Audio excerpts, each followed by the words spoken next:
Hello friends, आपका स्वागत है। फ्रेंड्स, यूपी टेट 2024 के लिए हम ईबीएस की लगातार आपको प्रैक्टिस करा रहे हैं। आज हमारा सेट नंबर क्या है? आज हमारा सेट नंबर 2 है। तो आइए, हमारा सेट नंबर 2 का पहला क्वेश्चन क्या है? पहला क्वेश्चन है कि विश्व में सबसे बड़ा पारिस्थितिकी तंत्र कौन सा है? ऑप्शन नंबर 1 जंगल, 2 घास की भूमि, 3 झील, 4 महासागर। हमारा राइट आंसर क्या हो जाएगा? राइट आंसर हो जाएगा ऑप्शन नंबर 4 महासागर। तो विश्व का सबसे बड़ा पारिस्थितिकी तंत्र महासागर है। अगर हम सबसे छोटा पूछ ले तो सबसे छोटा क्या है? सबसे छोटा हो है तालाब। और हमसे पूछे कृत्रिम सबसे बड़ा पारिस्थितिकी तंत्र कौन सा है? धान का खेत। कौन सा कृत्रिम सबसे बड़ा पारिस्थितिकी तंत्र कौन सा है? धान का खेत। अगर हमसे पूछे कृत्रिम सबसे छोटा पूछे तो एक्वेरियम। कौन सा? एक्वेरियम। ये नेक्स्ट क्वेश्चन क्या है? नेक्स्ट क्वेश्चन हमसे पूछ रहा है भारत का पहला राष्ट्रीय उद्यान कौन सा है? 1 कान्हा, 2 पेरियार, 3 कॉर्बेट, 4 राजाजी। हमारा राइट आंसर क्या है? राइट आंसर हो जाएगा ऑप्शन नंबर 3 जिम कॉर्बेट। तो भारत का पहला राष्ट्रीय उद्यान कौन सा है? जिम कॉर्बेट राष्ट्रीय उद्यान। ये इसकी स्थापना कब हुई थी? इसकी स्थापना हुई थी 1935 में। और इसका मूल नाम क्या है? मूल नाम है इसका हैली।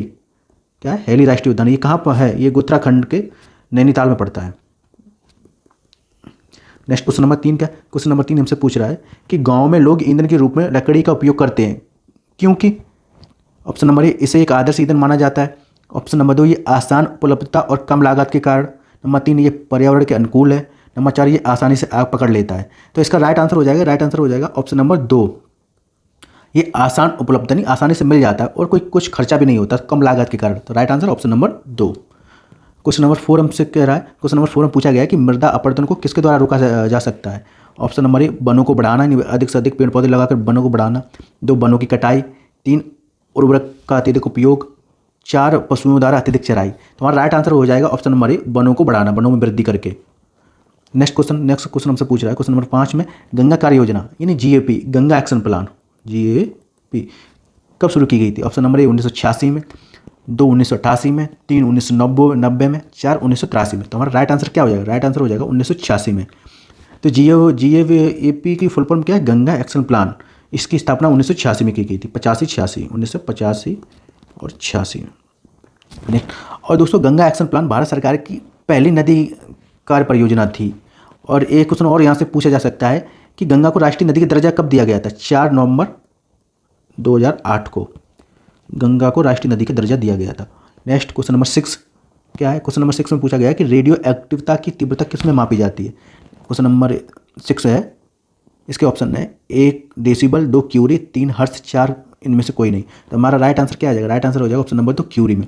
तो रेडियो एक्टिविटी की जो तीव्रता है क्यूरी में क्यूरी में मापी जाती है। और इससे एक क्वेश्चन और पूछा जा सकता है कि रेडियो एक्टिविटी की खोज किसने की थी? तो 3 फ्रेंच वैज्ञानिक थे। एक थे हेनरी बैकुरेल। कौन थे? एक Henri Becquerel, 2 P Curie, 3 M Curie. और फ्रेंड्स इन तीनों को संयुक्त रूप से इसके लिए नोबेल पुरस्कार दिया गया था। कौन सा? नोबेल पुरस्कार। नेक्स्ट क्वेश्चन नंबर 7 हमसे क्या पूछा गया है? क्वेश्चन नंबर 7 पूछा गया है माइकोराइजा किस में उपस्थित होता है? नंबर 1 साइकस में, नंबर 2 गुलाब में, 3 पाइनस में, 4 ब्रांस में। हमारा राइट आंसर क्या है? नंबर 3 पाइनस में। क्वेश्चन नंबर 8 टिनिटस रोग का प्रभाव क्या है? यानी ऑप्शन नंबर 1 कान में लगातार बजने वाली आवाज़, 2 आंखों की कमजोरी, 3 शुष्क त्वचा, 4 धीमी गति से दिल की धड़कन। तो इसका राइट आंसर क्या हो जाएगा? राइट आंसर हो जाएगा कान में लगातार बजने वाली आवाज़। क्वेश्चन नंबर 9 हमसे पूछा गया। क्वेश्चन नंबर 9 में क्या पूछा गया है? निम्नलिखित में से कौन सा वायु प्रदूषण नहीं है? Number 1 x ray, number 2 CO gas, number 3 SPM particle, number 4 SO2 gas. तो SO2 गैस ये वायु प्रदूषण करती है। SPM जो धूल कण में मिले होते पार्टिकल ये भी वायु प्रदूषण करती है। CO गैस ये भी वायु प्रदूषण करती है। जो एक्सरे है ये वायु प्रदूषण नहीं है। तो हमारा राइट आंसर क्या है? Right answer option number 1। Question number 10 हमसे कह रहा है कि लघु हिमयुग के लिए जिम्मेदार कारक कौन सा है? ऑप्शन नंबर 1 वृक्षारोपण, 2 ज्वालामुखी धूल, 3 अत्यधिक परिवहन वाहन, 4 ध्वनि प्रदूषण। हमारा राइट आंसर क्या होगा? राइट आंसर हो जाए ऑप्शन नंबर 2 ज्वालामुखी धूल। तो इसका राइट आंसर क्या है? इसका राइट आंसर है 2 ज्वालामुखी धूल। क्वेश्चन नंबर 11 है। क्वेश्चन नंबर 11 में हमसे कह रहा है कि रहीम ने एक तालाब तैयार किया, उसमें पानी भरा और फिर उसमें मछलियाँ डाल दी, लेकिन तालाब में मछलियाँ जीवित नहीं रहीं। तो इसका कारण क्या है? हमें ऑप्शन दिए गए। ऑप्शन नंबर 1 गहरा तालाब, नंबर 2 पानी में घुली ऑक्सीजन की अनुपस्थिति, नंबर 3 सीमेंटेड तालाब, नंबर 4 इनमें से कोई नहीं। फ्रेंड्स अगर रहीम ने एक तालाब तैयार किया और उसमें मछलियाँ डाली लेकिन मछलियाँ मर गईं, अगर जो पानी में और ऑक्सीजन होती तो मछलियाँ मरती नहीं, वो शोषण करती रहती। तो यानी पानी में घुलनशील ऑक्सीजन नहीं है। तो इसका राइट आंसर क्या हो जाएगा? राइट आंसर हो जाएगा ऑप्शन नंबर 2। तो पानी में घुली ऑक्सीजन की अनुपस्थिति, अगर घुली ऑक्सीजन होती तो मछलियाँ जीवित रहती, मरती नहीं। तो right answer option number 2 is the right answer. Question number 12 से कह रहा है कि सुरेश ने उसी खेत में बिना खाद गेहूँ की अत्यधिक पैदावार की, नहीं, ना खाद डाला ना बिना खाद के। हाँ, सुरेश ने गेहूं की फसल की, उसमें खाद कि गेहूँ बिना खाद के गेहूँ की अधिक पैदावार की। यहाँ पहले मटर की खेती होती थी, नहीं उसने उस खेत में पहले मटर की खेती होती थी, मटर की फसल काटने के बाद गेहूँ की फसल की, उसमें खाद नहीं डाला लेकिन पैदावार अधिक हुई। इसका कारण क्या है? ऑप्शन नंबर ए प्रकाश संश्लेषण, 2 बाष्पोत्सर्जन, 3 राइजोबियम बैक्टीरिया, 4 शोषण। तो हमारा राइट आंसर क्या है? राइट आंसर हो जाएगा नंबर 3 राइजोबियम बैक्टीरिया। जो राइजोबियम बैक्टीरिया है ये जैसे मूंग, अरहर और मटर के पौधों की जड़ों में पाया जाता है और उससे कि नाइट्रोजन की पूर्ति करता है। और नाइट्रोजन क्या काम करता है? जो ये नाइट्रोजन होता है, नाइट्रोजन हमारी मृदा को उर्वरक बनाता है। तो इसका राइट आंसर क्या हो जाएगा? राइट आंसर हो जाएगा राइजोबियम बैक्टीरिया की वजह से।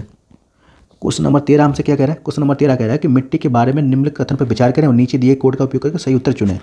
तो कथन एक है मिट्टी भोजन और लकड़ी के लिए मूल माध्यम है, ये सही, कथन एक सही है। नंबर 2 मिट्टी एक महत्वपूर्ण संसाधन है, कथन 2 भी सही है। कथन 3 हमसे कह रहा है कि सभी समुदाय उनकी संस्कृतियाँ मिट्टी पर निर्भर है, कथन 3 गलत है। तो कितने कथन सही? कथन पहला सही है, कथन दूसरा सही है। तो हमारा राइट आंसर क्या है? Option number A and 1 and 2 are correct. तो option number A is the right answer, कथन 1 कथन 2 सही है।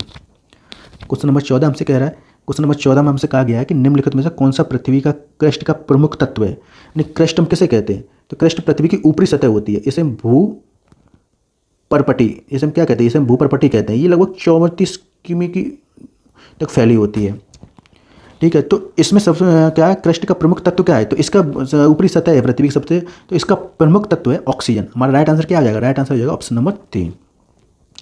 नेक्स्ट क्वेश्चन नंबर 15 कह रहा है, क्वेश्चन नंबर 15 में हमसे पूछा गया है कि निम्नलिखित में से किस प्रकार के वन भारत में सबसे बड़े क्षेत्र को कवर करते हैं?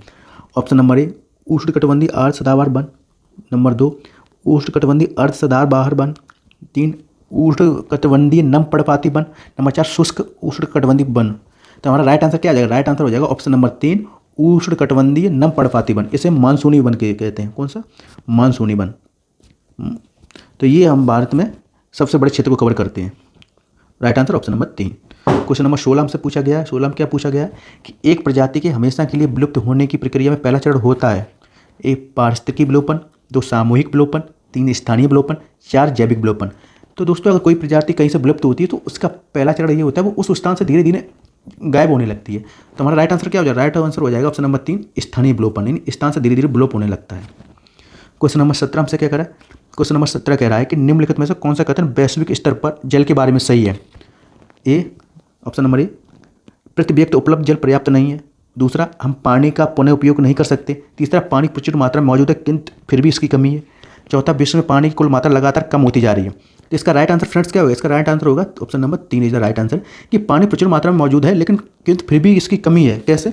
हमारे पृथ्वी के 71% भाग पर लगभग जल है और 71% में से 3% पानी जो है वो ही पीने योग्य है और 3% में से 2.4% जो पानी है ग्लेशियर और ध्रुवों पर जमा हुआ है। तो बचा कितना? 0.6% पानी बचा है फ्रेंड्स। यही हमें नदी, झीलों, तालाबों में मिल रहा है।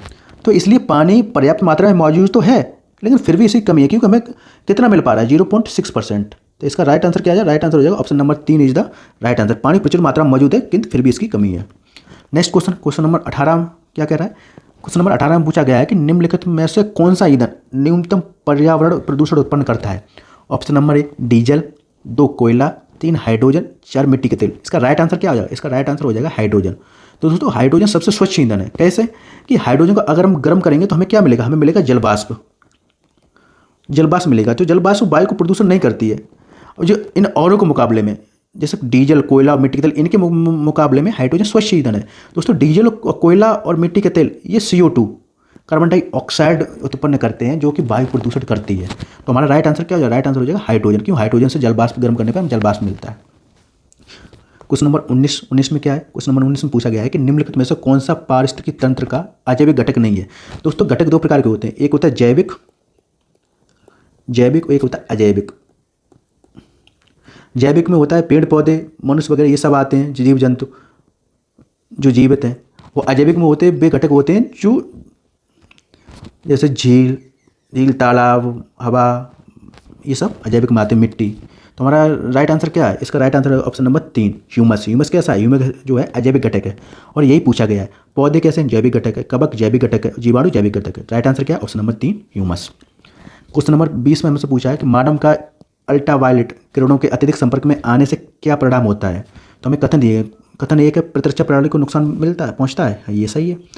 फेफड़ों को नुकसान पहुंचाती, ऑप्शन नंबर बी गलत है। सी त्वचा कैंसर होता है, हाँ स्किन कैंसर होता है, ऑप्शन नंबर सी सही है। 4 अमाशय के अल्सर होते हैं, कथन डी भी गलत है। तो कथन कौन सा सही है? कथन ए सही है और कथन कौन सा? कथन सी सही है। यानी स्किन कैंसर भी होता है और प्रतिरक्षा प्रणाली को नुकसान भी पहुंचता है इससे। तो अब इसमें हम देखते हैं ऑप्शन ए और बी सही, 2 बी और डी सही, 3 ए और सी। तुम्हारा सही कथन कौन सा? ए और सी। तुम्हारा राइट आंसर हो जाएगा आंसर नंबर 3, ए और सी सही है, क्योंकि प्रतिरक्षा प्रणाली को नुकसान पहुंचता है पराबैंगनी किरणों से और त्वचा कैंसर भी होता है। नेक्स्ट क्वेश्चन नंबर 21 हमसे क्या पूछा गया है? क्वेश्चन नंबर 21 में पूछा गया है कि फ्लोराइड प्रदूषण मुख्य रूप से किसको प्रभावित करता है? ऑप्शन नंबर 1 दांत, 2 हृदय, 3 किडनी, 4 मस्तिष्क। तो हमारा राइट आंसर हो जाएगा ऑप्शन नंबर ए दांत, क्योंकि फ्लोराइड क्या है? फ्लोराइड एक खनिज है। ये खनिज मानव शरीर में, बॉडी में कहाँ पाया जाता है? ये दांत में पाया जाता है, अस्थि में भी पाया जाता है फ्लोराइड, और ये त्वचा में भी पाया जाता है, और ये थायराइड ग्लैंड, जो थायराइड ग्रंथि होती है ना, उसमें ही पाया जाता है। तो हमारा राइट आंसर क्या हो जाएगा? राइट आंसर हो जाएगा ऑप्शन नंबर ए दांत को प्रभावित करता है। क्वेश्चन नंबर 22 हमसे पूछा गया, 22 में पूछा गया कि प्रदूषण का वह प्रकार कौन सा है जो आगरा में ताजमहल को अधिक प्रभावित करता है? तो आज आगरा के जो ताजमहल को प्रभावित करता है वो फ्रेंड्स होता है वायु प्रदूषण। हमारा राइट आंसर क्या है? राइट आंसर हो जाएगा ऑप्शन नंबर ए जल प्रदूषण नहीं होता, मृदा प्रदूषण नहीं है, ध्वनि प्रदूषण नहीं होता, वायु प्रदूषण। क्यों? जो मथुरा की जो रिफाइनरी है ना, उससे कौन सी गैस निकलती है? SO2 गैस निकलती है। SO2 गैस किस में घुल जाती है? वायु में घुल जाती है। ये वर्षा के पानी के साथ मिलकर अम्लीय वर्षा करती है। कौन सी वर्षा करती है? अम्लीय वर्षा करती है, जिससे ताजमहल को नुकसान पहुंच रहा है। ताजमहल का रंग कैसा हो रहा है? पीला हो रहा है। नेक्स्ट क्वेश्चन नंबर 23 में क्या पूछा गया है? क्वेश्चन नंबर 23 में पूछा गया कि भोजन खाने के बाद फेंक दी जाने वाली प्लास्टिक प्लेट्स का दोबारा इस्तेमाल नहीं करना चाहिए, क्योंकि वे हल्के पदार्थ की बनी होती हैं। ऑप्शन नंबर 2 वे विषैले पदार्थ की बनी होती हैं। और ऑप्शन नंबर 3 ये जैव निम्नीकरण पदार्थों से बनी होती हैं। ऑप्शन नंबर 4 ये गैर जैव निम्नीकरण पदार्थों से बनी होती हैं। फ्रेंड्स, इसका राइट आंसर क्या हो जाएगा? राइट आंसर हो जाएगा ऑप्शन नंबर 4 ये नॉन बायोडिग्रेडेबल पदार्थों से बनी होती हैं। गैर जैव निम्नीकरण पदार्थों से बनी होती है। दोस्तों, जो ऐसे पदार्थ होते हैं जिसे हम नष्ट नहीं कर सकते हैं, और उन चीज़ों को हम दोबारा इस्तेमाल करेंगे तो वो उनका शरीर में बहुत ही हानिकारक प्रभाव पड़ेगा, कई सारी बीमारियां भी हो सकती हैं। तो हमारे इस क्वेश्चन का राइट आंसर क्या हो जाएगा? राइट आंसर हो जाएगा ऑप्शन नंबर 4 ये गैर जैव निम्नीकरण पदार्थों से बनी होती हैं। क्वेश्चन नंबर 24 में पूछा गया है कि विश्व में सबसे तेजी से घटने वाला प्राकृतिक संसाधन कौन सा है? पानी, जंगल, हवा, सूर्य का प्रकाश। तो हमारा राइट आंसर क्या हो जाएगा? राइट आंसर हो जाएगा ऑप्शन नंबर 2 जंगल। क्योंकि दोस्तों, विश्व में जंगलों की कटाई बहुत तेज़ी से हो रही है, इसीलिए हमें ग्लोबल वार्मिंग देखने को मिल रहा है। इसलिए कहीं कहीं भाई मृदा अपरदन भी हो रहा है जंगली कटाई की वजह से। तो हमारा राइट आंसर क्या है? राइट आंसर ऑप्शन नंबर 2 जंगल जो है प्राकृतिक संसाधन सबसे तेज़ी से घट रहा है, क्योंकि वनों की कटाई हो रही है इस वजह से। क्वेश्चन नंबर 25 में क्या पूछा गया? क्वेश्चन नंबर 25 में पूछा गया पर्यावरण अध्ययन में शैक्षिक भ्रमण का मूल उद्देश्य क्या है? बच्चों को ऊर्जा का विकास करना? नहीं सर, ये नहीं है, ये गलत है। नंबर 2 छात्रों का प्रत्यक्ष अनुभव, ये राइट आंसर है, क्योंकि हम अगर छात्रों को भ्रमण पर ले जाएंगे तो वो छात्र अपना प्रत्यक्ष अनुभव करेंगे। तो राइट आंसर क्या आएगा? छात्रों का प्रत्यक्ष अनुभव। नंबर 3 सामाजिक और बढ़ावा देना, हाँ ये भी नहीं। नंबर 3 टीम भावना को पैदा करना, ये नहीं। हमारा राइट आंसर क्या है? राइट आंसर है ऑप्शन नंबर 2 छात्रों को प्रत्यक्ष अनुभव कराना। क्वेश्चन नंबर 26 में क्या पूछा गया? क्वेश्चन नंबर 26 में पूछा गया कि पर्यावरण शिक्षा का अर्थ क्या है? छात्रों को अतिरिक्त बोर्ड डालकर व्यस्त करना, ये नेगेटिव ऑप्शन गलत हो गया। बच्चों को पर्यावरण के प्रति जागरूक करना, ये भी हाँ ये हो सकता है, लेकिन ये इतना सही नहीं है। नंबर 3 बच्चों को मनोरंजन करना, ये भी उसका उद्देश्य नहीं है पर्यावरण शिक्षा का। नंबर 4 शिक्षा के माध्यम से पर्यावरण को दूषित होने से बचाना, हाँ पर्यावरण शिक्षा का ये उद्देश्य है कि बच्चों को हम शिक्षित करें। जब बच्चे शिक्षित हो जाएंगे तो अपने आसपास के इन्वायरमेंट को प्रदूषण से बचाएंगे। तो हमारा राइट आंसर क्या है? राइट आंसर हो जाएगा शिक्षा के माध्यम से पर्यावरण को दूषित होने से बचाना, ऑप्शन नंबर 4। क्वेश्चन नंबर 27 हमसे क्या करें? क्वेश्चन नंबर 27 में पूछा गया है कि भोजनावकाश यानी लंच के दौरान, लंच के बाद पर्यावरण अध्ययन पढ़ाते समय आप पाते हैं कि विद्यार्थी पाठ में रुचि नहीं ले रहे हैं, तो आप क्या करेंगे? ऑप्शन नंबर 1 पाठ को रोचक बनाने के लिए बहुआयामी बुद्धि पर आधारित द्रव्य सृष्ट सामग्री का उपयोग करेंगे, नहीं मल्टीपल इंटेलिजेंस पर आधारित। नंबर 2 विषयों को तुरंत बदल देंगे। नंबर 3 बच्चों को खेलने के लिए बाहर मैदान में ले जाएंगे। नंबर 4 उनसे कहेंगे कि वे अपना सिर डेस्क पर रख कर आराम करें। तो हमारा राइट आंसर क्या है? राइट आंसर हो जाएगा ऑप्शन नंबर ए, क्योंकि इसमें कई सारी सेंस ऑर्गन का प्रयोग हो रहा है। दृश्य भी बच्चे देखकर भी और सुनकर भी सीखेंगे, और मल्टीपल इंटेलिजेंस का प्रयोग किया जाएगा। तो इसलिए ये आंसर सबसे बेस्ट है। तो पाठ को रोचक बनाने के लिए बहुआयामी बुद्धि पर आधारित दृश्य श्रव्य सामग्री का उपयोग करेंगे। राइट आंसर ऑप्शन नंबर ए। क्वेश्चन नंबर 28 हमसे क्या पूछा गया? 28 में पूछा गया कि NCERT की पाठ्य पुस्तकों में पर्यावरण अध्ययन को उच्च प्राथमिकता और स्थान दिया गया, क्यों? क्योंकि विषय की मूल अवधारणा को समझने के लिए। ऑप्शन नंबर 2 सीखने वालों को चिंतन और विस्मय का अवसर प्रदान करने के लिए। नंबर 3 तकनीकी शब्दों की सटीक परिभाषा उपलब्ध कराने के लिए। नंबर 4 अधिक संख्या में अभ्यास प्रश्न शामिल करने के लिए। तो दोस्तों इसका राइट आंसर क्या है? राइट आंसर हो जाएगा ऑप्शन नंबर 2। जो एनसीईआरटी की पुस्तकें हैं ना, उसमें बच्चों को जो उनकी थिंकिंग स्किल को बढ़ाने के लिए कई सारे उसमें प्रोजेक्ट दिए जाते हैं और वो सोच के फिर उन्हें बच्चे याद करके वो फिर अप्लाई भी करते हैं। तो इसके लिए हमारा राइट आंसर क्या है? राइट आंसर हो जाएगा ऑप्शन नंबर 2 सीखने वालों को चिंतन और विस्मय का अवसर प्रदान करने के लिए। क्वेश्चन नंबर 29 में क्या पूछा गया? क्वेश्चन नंबर 29 में पूछा गया कि आंचल अक्सर पर्यावरण अध्ययन की अपनी कक्षा 5 में जांच पड़ताल और कल्पनाशील प्रश्न पूछती है। तो ऐसा करके वो अपने बच्चों में सुधार लाने का लक्ष्य रखती है। नहीं, आंचल एक टीचर है, वो अपनी क्लास 5 में जो बच्चों से गहरे जांच पड़ताल वाले और कल्पनाशील नहीं बच्चों को सोचने समझने वाले प्रश्न पूछती है। ऐसा करके बच्चों में सुधार लाने का लक्ष्य रखती है। तो बच्चों में कौन से कौशल लाने का सुधार करना चाहती है? 1 अवलोकन कौशल, 2 भावात्मक कौशल, नंबर 3 चिंतन कौशल में, नंबर 4 बोलने कौशल में। तो दोस्तों अगर बच्चों को गहन जांच पड़ताल वाले प्रश्न पूछे जाएंगे तो बच्चों को क्या थिंकिंग स्किल यानी सोचने की क्षमता, तो उसका विकास करना चाहिए। तो हमारा राइट आंसर क्या हो जाएगा? राइट आंसर हो जाएगा ऑप्शन नंबर 3 चिंतन के कौशल में विकास करना। क्वेश्चन नंबर 30 हमसे पूछा गया कि शिक्षक हर बच्चे को अपने घरों की रद्दी सामग्री से कुछ उपयोगी वस्तु बनाने को कहता है। यानी शिक्षक अपने बच्चों को बताता है कि आपके घर में जो रद्दी चीज़ें पड़ी हैं उनसे कुछ उपयोगी वस्तुएं बनाएं। तो शिक्षक बच्चों में क्या विकसित करना चाहता है? यानी शिक्षक का शैक्षणिक अभिप्राय नहीं है, यानी इनमें से क्या नहीं है, नहीं पे ध्यान देना हमेशा क्वेश्चनों में। ऑप्शन नंबर 1 कक्षा में सर्वश्रेष्ठ छात्र का चयन करना। 2 बच्चों में रचनात्मकता का विकास करना। नंबर 3 बच्चों को पुनः चक्र पुनःउपयोग और कम यूज करने की अवधारणा को समझाना। नंबर 4 कचरे से बनी बेहतरीन वस्तुओं की प्रदर्शनी आयोजित करना। तो दोस्तों जो बच्चों में जो रचनात्मकता का विकास करना, क्रिएटिव यानी रद्दी की चीज़ों से बच्चों को कुछ बनाने के लिए कह रहा है, तो रचनात्मकता का विकास करने के लिए कह ही रहा है। तो ये ऑप्शन पॉजिटिव हो गया, सही हो गया। बच्चों को पुनः चक्र यानी पुनः उपयोग और कम करने यानी ट्रिपल आर कॉन्सेप्ट विकसित करने के लिए कह रहा है, तो ये भी सही है। ट्रिपल आर क्या होता है? ट्रिपल आर होता है रीयूज, रिड्यूज और रिसाइकिल। तो ये तीनों कॉन्सेप्ट भाई बच्चों में विकसित करना चाहता है टीचर, तो इसीलिए तो ये सब करवा रहा है। नंबर 4 कचरे से बनी बेहतरीन वस्तुओं की प्रदर्शनी आयोजित करना। हाँ, ये भी पॉजिटिव है। तो नेगेटिव पॉइंट क्या है? नेगेटिव पॉइंट है हमारा कक्षा में सर्वश्रेष्ठ छात्र का चयन करना, ये नेगेटिव है। तो नेगेटिव का नेगेटिव सही होगा, तो इसका हमारा राइट आंसर क्या हो जाएगा? राइट आंसर हो जाएगा option number A is the right answer, कि नेगेटिव का नेगेटिव आंसर हो जाएगा। ठीक, तो ये आज हमारा सेट कंप्लीट होता है। फ्रेंड्स अगर वीडियो अच्छी लगी हो तो लाइक करें और हमारे चैनल को सब्सक्राइब जरूर करें। कंटिन्यू आपको वीडियो आएंगी। और वीडियो अच्छी लगी हो तो धन्यवाद। Thanks for watching.